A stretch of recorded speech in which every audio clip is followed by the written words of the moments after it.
Christian, good to see you again, man. I guess the obvious question is, how are you feeling after a long off season of rehab and getting yourself back to 100%? How's it going, Mike? Yeah, I feel good. I feel really good. I'm back to 100% and feel healthy, ready to roll. All right, Phil, go ahead. Phil Urban. Hey, Christian, before we get into the nitty-gritty football stuff, I had two questions for you. The concert that you're going to be playing, what's the biggest crowd that you've performed in front of before this? That's a good question. I haven't played in front of a whole lot of crowds. The only time I did was my rookie year when I played in front of the team for my rookie song. So that's the biggest crowd I've played. No, Greg Olson's charity event at the Hardest Yard event. I played in front of a few people there, but this will be the biggest one by far. And then if I could follow that up, just the idea of fans being back in the stadium, a sold-out Bank of America stadium, week one, kind of going crazy. How excited does that make you? Oh, really excited. I saw that and got chills. It just makes the game better when the fans are there, and we have some of the best fans in the world. So I know the players are so excited to have everybody there loud and ready to go. Steven Toronto and Will Palachik.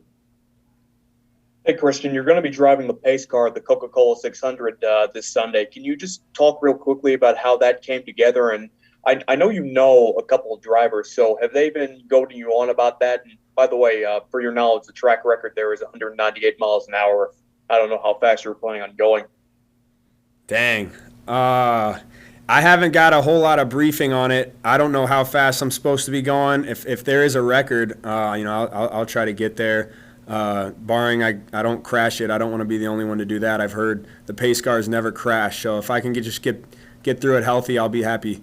But yeah, I'm really excited. I was very honored that they asked me to do that. Obviously, being in Charlotte and at a big race. Christian, looking at obviously Sam, I know it's only 2 days in, but what have you noticed from him just at the start? Well, he's very sharp, and I think that's something that's really exciting early. Obviously he's very talented. He throws a great ball, but his decision-making's been very good. And, obviously, like I just said, Sam's very talented, and he's smart. He knows where to go with the ball. He's confident. He demands the huddle. But I love how everybody's responding to his urgency, and him taking control of that huddle and receivers getting to the ball and just having a crisp, sharp sense of urgency, catching the ball, getting upfield. That's the kind of stuff that you want to see right now, just molding the team. And just a quick follow-up, looking at obviously the kind of leadership that you bring to the table, how do you welcome him in as a leader, and how easy is it to have a guy at that position coming in his first year to becoming a leader on the team? Yeah, you can never have enough, and especially when you have someone like that who, is such a good guy off the field, but just demands respect when he's on the field, and is just a football guy. All he wants to do is win, and that shows on how he approaches the game, how he carries himself, and I think he's the quarterback, obviously, so everything goes through him, and we're really excited about it. All right, next we'll go to Steve Reed, followed by David Newton. Christian, you guys didn't have much of an off season last year. How important is these OTAs, these mini camps, for you guys to develop a little bit of maybe the chemistry that kind of took longer last year because of circumstances? Yeah, I think it's really important. I think it's extremely important. We have such a young team. When we have so many new guys, the vets on our team are first-year Carolina Panthers players, and so it's very important that we get together, we start to get to know each other and formulate that bond, but also just get reps. It's important that we're throwing with the quarterback. It's important that the defense is communicating their checks together, and having this time for us is so valuable. And it's fun too, It's just fun to be able to be back in the locker room and be around guys and just get together and play football. Hey, Christian, David here. Good to see you. I think the pace car has been wrecked one time. I think the governor or somebody did it once, and it'll go up to 120 miles an hour. I've done it, but you're not probably going to be allowed to. So I don't know if I'm breaking 120. It won't go faster. I tried.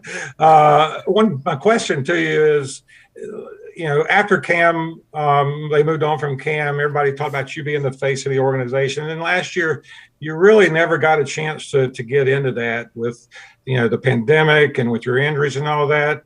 And now you're out doing so many different things between your 22 and troops, the golf tournament, the pace car, everything.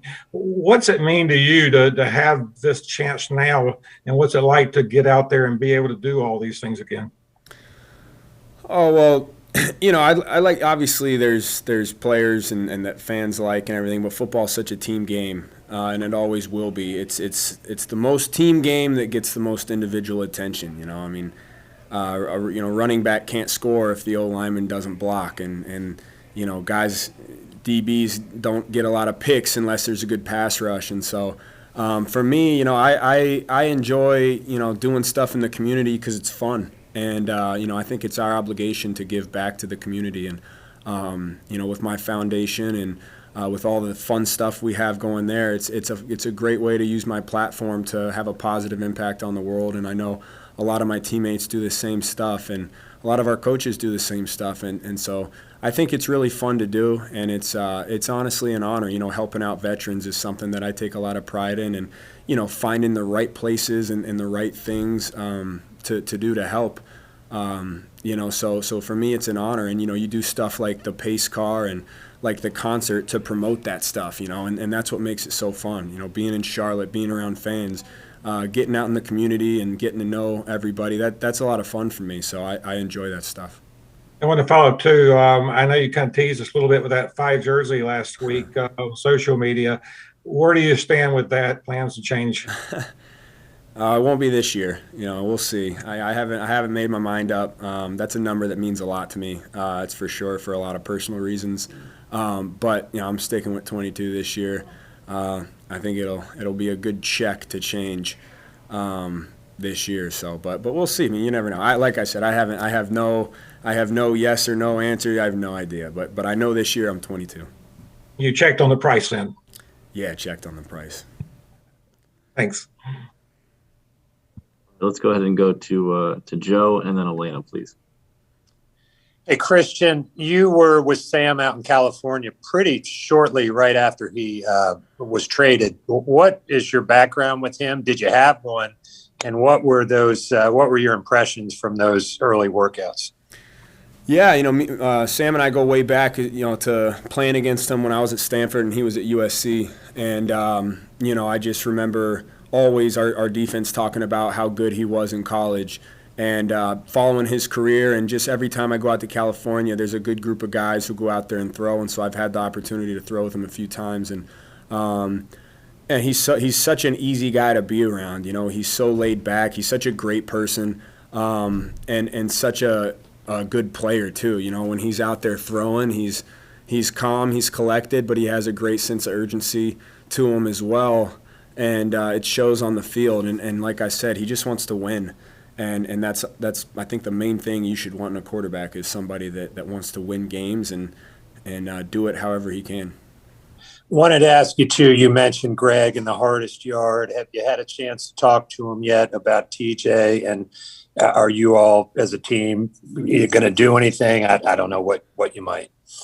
Yeah, I mean, this is one of those times that's not really explainable, and I've talked to Greg a little bit just through texts. But what a brutal situation. For those of you who don't know, TJ is one of the best little kids in the world. At 8 years old to go through what he's gone through in his life and then add this on top of it is just sad. But I know they have such an amazing support system around, and we are all here, for the Olsen family, and I know the entire North Carolina, South Carolina community is as well. Everybody's here for the Olsens, and he's somebody that just exemplifies what it means to be a great player and an even better person off the field. And my thoughts and prayers are with TJ and their whole entire family.